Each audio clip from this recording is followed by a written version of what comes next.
Hello guys, welcome back to my channel. कैसे हैं आप लोग? होपफुली आपका पिछला वीक और कल का दिन प्रॉफिटेबल रहा होगा। आपने मेरी डेली एनालिसिस वीडियो के अकॉर्डिंग ही अपनी ट्रेड्स वगैरह मैनेज करी होगी, एसएल्स वगैरह दिए होंगे। अगर लॉसेस भी हो रहे होंगे तो छोटे लॉस ही बुक करे होंगे अपने अकाउंट साइज़ के अकॉर्डिंग, और प्रॉफिट्स होंगे तो वो काफ़ी बड़े बड़े और सिक्योर प्रॉफिट्स अर्न करे होंगे। बात करूं मैं अपने दिन की, काफ़ी मिक्स डे रहा। मॉर्निंग में काफ़ी अच्छी ट्रेड्स मिली, प्रॉफिट हुए, बट रात होते होते प्रॉफिट्स लॉस में बदल गए। बट कोई नहीं, ट्रेडिंग है, ये सब चलता रहता है। किसी दिन प्रॉफिट होंगे, किसी दिन लॉसेस होंगे, बट हमें हार नहीं माननी। अगर लॉन्ग टर्म ट्रेडर बनना है तो आपको ऐसे दिन सहने भी आने चाहिए। चलिए बात करते हैं हम एनालिसिस की। ये वीडियो है वीकली एनालिसिस वीडियो, जो कि स्विंग ट्रेडर्स के लिए है। स्विंग ट्रेडिंग के लेवल्स वगैरह इसके अंदर मैं आप लोगों को बताऊंगा। नोट डाउन जरूर करना, जो भी इंट्राडे ट्रेडर्स हैं या फिर स्विंग ट्रेडर्स हैं, कोई भी हो, आपको वीकली के लेवल्स, डेली के लेवल्स पता होने चाहिए। ठीक है गाइस, चलिए स्टार्ट करते हैं। बट वीडियो स्टार्ट करने से पहले मैं आपसे रिक्वेस्ट करूंगा, मेरे चैनल को सब्सक्राइब करें, वीडियोस को लाइक करें और शेयर करें अपने फ्रेंड्स और फैमिली के साथ। और मेरे टेलीग्राम ग्रुप से आप लोग जुड़ सकते हैं, जिसका लिंक डिस्क्रिप्शन में है। वहाँ पे मेरा मोबाइल नंबर भी है, व्हाट्सएप नंबर है, टेलीग्राम नंबर है। वहाँ पे आके आप लोग मेरे से एनालिसिस वगैरह या फिर किसी भी तरीके की हेल्प वगैरह चाहिए हो, आप लोग मेरे से कांटेक्ट कर सकते हैं। चलिए गाइस स्टार्ट करते हैं सबसे पहले पेयर से, जो कि है GBP JPY। रिट्रेसमेंट आनी थी, बिल्कुल आनी थी, ड्यू थी ये वाली, क्योंकि बहुत ही ज़्यादा ओवरबॉट हो गई थी कंडीशंस। तो कल के दिन, फ्राइडे वाले दिन, करीब करीब 150 पिप्स मार्केट नीचे की तरफ आई है। बट इसका मतलब बिल्कुल भी ये नहीं है कि मार्केट ने अपनी डायरेक्शन चेंज कर ली है। कभी भी कोई सा भी चार्ट होगा, कभी भी एक डायरेक्शन में नहीं चलता। ऊपर जाएगा फिर नीचे, ऊपर जाएगा फिर नीचे, फिर ऊपर। तो अभी भी इसका जो ट्रेंड बना हुआ है वो बुलिश है। और अगर इसको अपने ट्रेंड से चेंज करना, अपना ट्रेंड चेंज करना है, वो अराउंड 179 से नीचे की जब वो डेली क्लोजिंग दे देगा GBP JPY, तब ही हम इसका ट्रेंड रिवर्सल समझेंगे, वरना उसके ऊपर GBP JPY बुलिश ही है। अभी अगर मैं बात करूं अगले हफ्ते की, अगर किसी को सेलिंग लेनी है तो इस वीक के हाई के साथ, इस वीक का हाई था अराउंड 186.3, 400 500 के पास का। वहाँ पे अगर मार्केट आती है, डबल टॉप बनाती है, एक एम पैटर्न की फॉर्मेशन अगर होती है, तो आप लोग एक सेलिंग देख सकते हैं। बाइंग मैं रेकमेंड नहीं करूँगा, बाइंग के लेवल्स नहीं है ये, सेलिंग के लेवल्स हैं। इसी कारण मैं सेलिंग की ट्रेड्स ही आप लोगों को लेने के लिए बोल रहा हूँ। इस हफ्ते मैंने आपको GBP JPY से दूर रहने के लिए बोला था, एंड होपफुली आप लोग दूर रहे भी होंगे।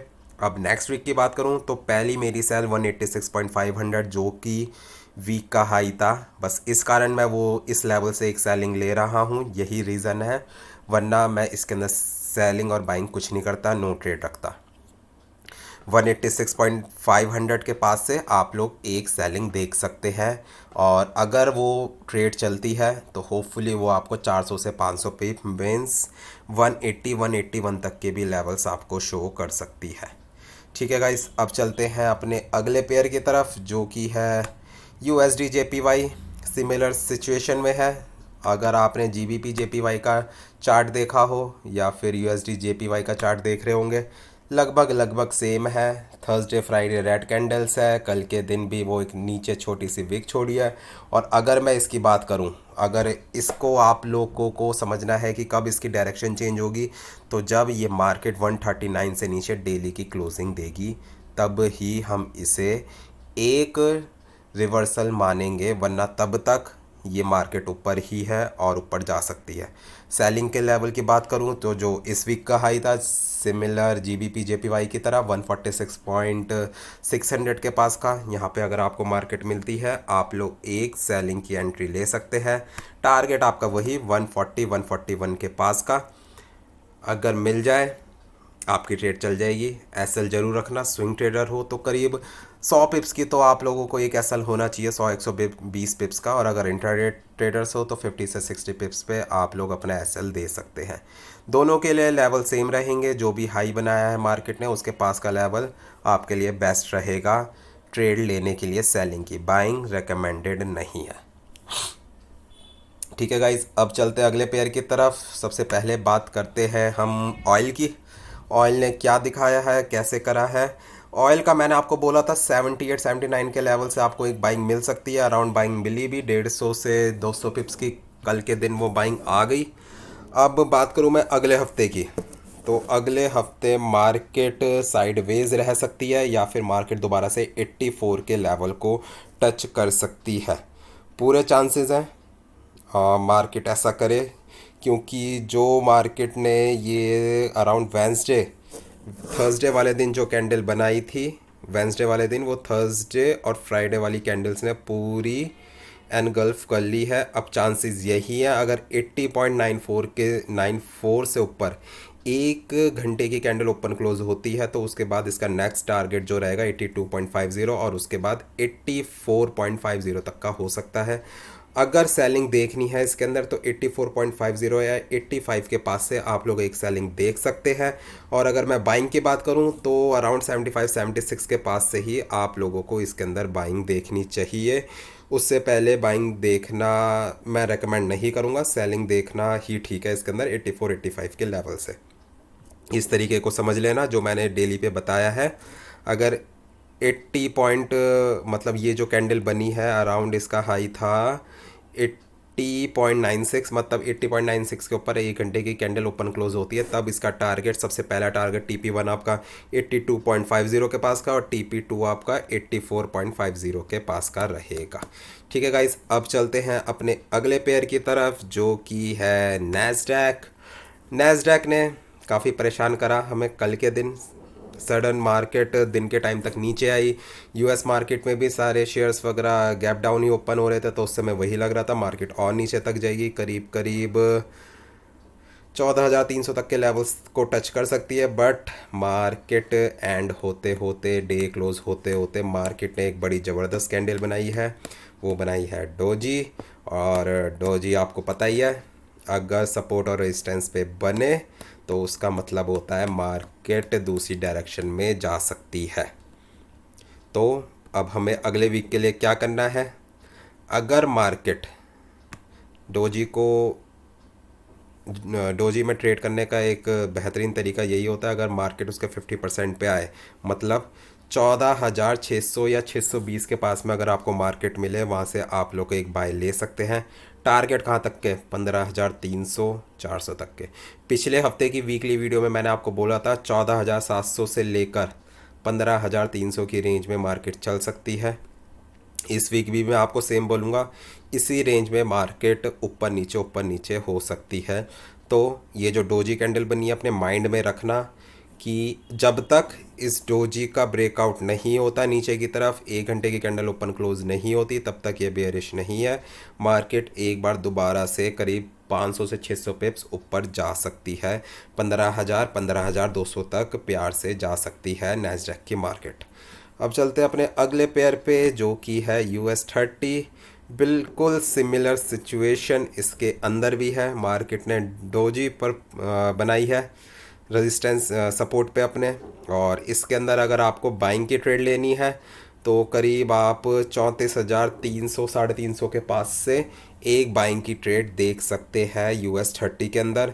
और सेलिंग की ट्रेड कब देखनी है, जब 34,250 के नीचे एक घंटे की कैंडल ओपन और क्लोज होती है, उसके बाद ही हम लोग इसे बेयरिश समझेंगे। वरना यहाँ से मार्केट दोबारा से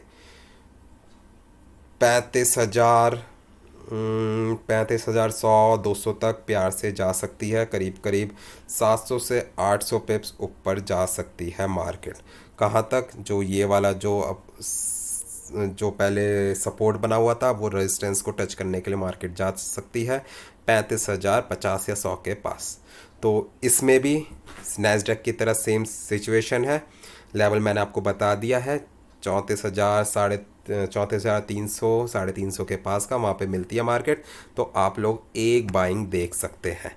ठीक है गाइस, ये सारे जो भी मैं लेवल बता रहा हूँ नोट डाउन ज़रूर करना, उसके अकॉर्डिंग ही ट्रेड्स वगैरह लेना। अब चलते हैं अगले पेयर की तरफ, जो कि है डैक्स GER30। इसके अंदर भी मार्केट ने अपने सपोर्ट से एक ऊपर की तरफ की कैंडल बनाई है, एक मोमेंटम दिखाया है कि वो ऊपर जा सकती है। और गाइस देखो, अगर यूएस के इंडेक्स ऊपर की कहानी दिखा रहे हैं तो ये डैक्स भी ऊपर जाएगा, क्योंकि वर्ल्ड की जो इकनॉमी है वो यूएस के अकॉर्डिंग चलती है। तो जितने भी इंडेक्सेस हैं, अगर US30 और नैस्डैक ऊपर जाते हैं तो ये भी ऊपर जाएंगे। तो इसके अंदर भी मैं सेम चीज़ आपको बताऊंगा कि करीब 15,500 510 के पास अगर आपको ट्रेड मिलती है तो आप इसके अंदर करीब 16,000 तक के लेवल्स देख सकते हैं। नेक्स्ट वीक के अंदर रेंज में रहेगा 15,400 से लेकर 16,000 की रेंज में मार्केट मूव कर सकती है अगले हफ्ते। ठीक है गाइज, इसके भी लेवल नोट डाउन कर लेना। अब चलते हैं अगले पेयर की तरफ, जो कि है DXY का मैंने आपको कल भी बताया था कि मार्केट जो है करीब करीब हमें 103-200 तक के लेवल्स विजिबल कर सकती है। मार्केट थोड़ा बहुत ऊपर भी गई 103-600 तक, वहाँ से एक रेजिस्टेंस लिया और मार्केट नीचे की तरफ आ रही है। ठीक है, अगर मैं अगले हफ्ते की बात करूँ, अब मार्केट ऐसे रेजिस्टेंस पर है कि मार्केट इसको तोड़ के ऊपर भी जा सकती है, वरना यहाँ से दोबारा से ऊपर की कहानी या नीचे की। तो मुझे इसके अंदर ज़्यादा अभी चांसेस लग रहे हैं कंसोलिडेशन के लिए। मार्केट इसी लेवल पे कंसोलिडेट करेगी। कहाँ के लेवल में? 104 से लेकर 103 तक के बीच में मार्केट फ्लो कर सकती है। मेजर मूव शायद ना दे अगले हफ्ते DXY। ठीक है गाइस, अब इसके अकॉर्डिंग मैं आपको गोल्ड का बताता हूँ। चलते हैं गोल्ड की तरफ, सबका फेवरेट जिसका सबको इंतज़ार होता है। मार्केट ने एक 1885 का लेवल था जिस पे अब, तो 1885 का एक लेवल था जहां से मार्केट ने एक सपोर्ट अपनी ली है। अब इस सपोर्ट पे मार्केट ने डॉजी टाइप की कैंडल बनाई है। रिजेक्शन तो ट्रेंड जो इसका अभी भी बियरिश ही है, बट अगर किसी को सेलिंग की ट्रेड या बाइंग की ट्रेड देखनी है, अगर सेलिंग देखनी है तो 1885 से नीचे अगर 1 घंटे की कैंडल ओपन क्लोज होती है तो आपके लेवल्स फिर बहुत बड़े हैं। 1860, 1850 और 1840 तक मार्केट ईजिली जा सकती है। बट अगले हफ्ते के लिए मुझे वही लग रहा है, मार्केट एक बार दोबारा से 1920 1925 तक आ सकती है। पूरे चांसेस हैं। DXY को देखकर भी मुझे ऐसा ही लग रहा है। 1920-25 से लेकर 1885 1880 तक की रेंज में मार्केट घूम सकती है नेक्स्ट वीक। तो आपके बाइंग और सेलिंग लेवल्स क्या रहेंगे? एक मैंने आपको 4 घंटे पे आप टेलीग्राम ग्रुप में एक चार्ट भेजा था जिसके अंदर मार्केट एक बियरिश चैनल में थी। तो उस बियरिश चैनल को बना के आप लोग अपने चार्ट पे 1898 के पास से आप लोग एक बाइंग देख सकते हैं अगर उस चैनल का ब्रेकआउट होता है। ठीक है, बाकी जो रहेगा ट्रेड जो रहेगा उसका मैं स्क्रीनशॉट अपने ग्रुप में भी भेज दूंगा कि आप लोग ऐसे ट्रेड ले सकते हैं।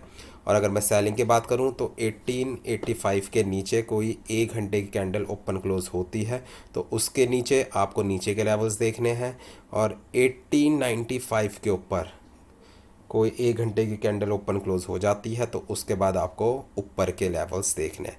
सिंपल है, कोई ऐसा मुझे नहीं लगता कि मार्केट इस हफ्ते की तरफ फंसी रहेगी। काफ़ी मेजर मूव्स आ सकते हैं, काफ़ी अच्छे दिन रह सकते हैं ट्रेडर्स के लिए। ये वाला वीक समझ लो ऐसा वीक था कि आपको पूरा एड़ी चोटी का जोर लगा के तब आपको प्रॉफिट निकालना पड़ रहा था। किसी भी गोल्ड हो गया या फिर इंडेक्सेस वगैरह हो गए, बट नेक्स्ट वीक ऐसा नहीं होगा। फंसी हुई मार्केट नहीं रहेगी, रेंजेस को तोड़ेगी अपने और एक मेजर मूव्स और मेजर लेवल्स पे जाके आपको एक अच्छी ट्रेड्स और लॉन्ग टर्म ट्रेड्स मिल सकती है। होपफुली मुझे ऐसे चांसेस लग रहे हैं। गोल्ड के अंदर अगला हफ्ता मैंने आपको बता दिया है, बाइंग आपको ज़्यादा दिख सकती है और अगर सेलिंग हुई तो 1885 के नीचे आपको सेल में रहना है और 1895 के ऊपर आप लोगों को बाइंग की ट्रेड्स देखनी है। सिंपल है, रेंज में नहीं रहेगी तो अपने माइंड से ये चीज़ निकाल देना, अगर 1895 पे दोबारा आएगी मार्केट में सेल करूँगा या 1885 पे आएगी तो बाय करूँगा। ये वो केवल इस हफ्ते के लिए था। अब नेक्स्ट वीक है, नेक्स्ट वीक के लिए मार्केट रेडी होगी। तो अब हर दिन हर हफ्ता सिमिलर नहीं होता, चेंजेस आते हैं मार्केट में। तो अब टाइम है गोल्ड की मार्केट को अपना रेंज तोड़ने का, और रेंज वो तोड़ेगी, बिल्कुल तोड़ेगी, और इसके लिए आप लोगों को रेडी रहना है। ठीक है गाइस। बाकी अगर आप लोगों को ये वीडियो पसंद आई है तो कमेंट सेक्शन में मुझे ज़रूर बताना अपना फीडबैक और सजेशन जो भी हो। और अगर किसी तरीके की हेल्प अगर आपको चाहिए तो आप लोग मेरे टेलीग्राम ग्रुप से जुड़ सकते हैं, जिसका लिंक डिस्क्रिप्शन में है। बाकी मिलते हैं कल डेली एनालिसिस वीडियो में और परसों अपनी लाइव स्ट्रीमिंग में। तब तक के लिए अपने वीकेंड को एंजॉय करिए अपने फ्रेंड्स और फैमिली के साथ। Good bye, take care, bye bye guys.